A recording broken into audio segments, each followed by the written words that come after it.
All right, 1, 2, 3. My name is Mannywellz.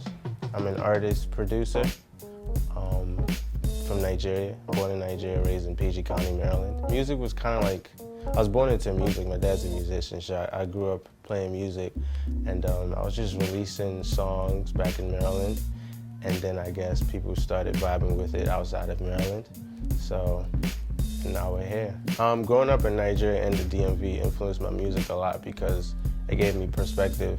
I was able to incorporate my experiences in Nigeria and my experiences in PG County, Maryland into my songs, and that kind of gave me my own sound. Man, some of my musical influences, my favorite artist is Asha.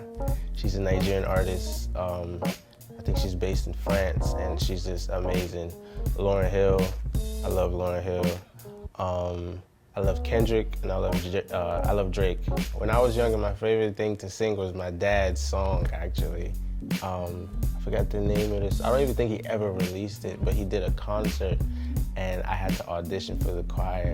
And the song's like, I'm on my knees, oh Lord, to worship you, to give you the praise, Almighty God. And then I remember singing at like 6, 7 years old for the choir, and they were like, oh my God, this is dope. He was a gospel musician in Nigeria. We go to a church, it's called CNS, and he actually wrote a song for them that sold like over 1 million records back in Nigeria. When I was younger, my favorite part about being in a church atmosphere was just learning and growing, like just being around people that were so much older, but like also way better than I was, singing wise, just being a musician. So I was just being a sponge. I just soaked everything up and learned as much as I could from everyone around me. When I was younger, I was writing about dumb stuff. I was writing about like, I didn't really know how to tap into my feelings, so I was just writing about what I saw on TV. I was writing about like rims. I was rapping about money that I didn't have. And then when I think when I turned like 17, 18, I was like, hold up, this is a lie. So I started listening to like the people that I found myself gravitating towards, and I started studying how they express their feelings with music. So the older I got, the more comfortable, I guess I'll say, I got with just expressing myself and how I felt. Now it entails a lot of love, because I think I've experienced a few things. Entails my faith with Jesus Christ, family, and just experiences in general. So I try to touch on everything. When I was younger, I thought love was what the TV showed us. I thought love was very, oh my God, we fight today and then we gonna make up tomorrow, or like love was first sight, or like, you know, like you watch movies and you bump into a girl and then you guys just lock eyes. I thought that was love. But then growing up, I was like, oh my God, like this is not love. Like love is kind of hard. Like love requires commitment. Love requires honesty.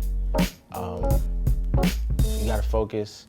You gotta be selfless. It's a lot. Love like requires a lot, and not just with another individual, but also with God. You have to be intentional.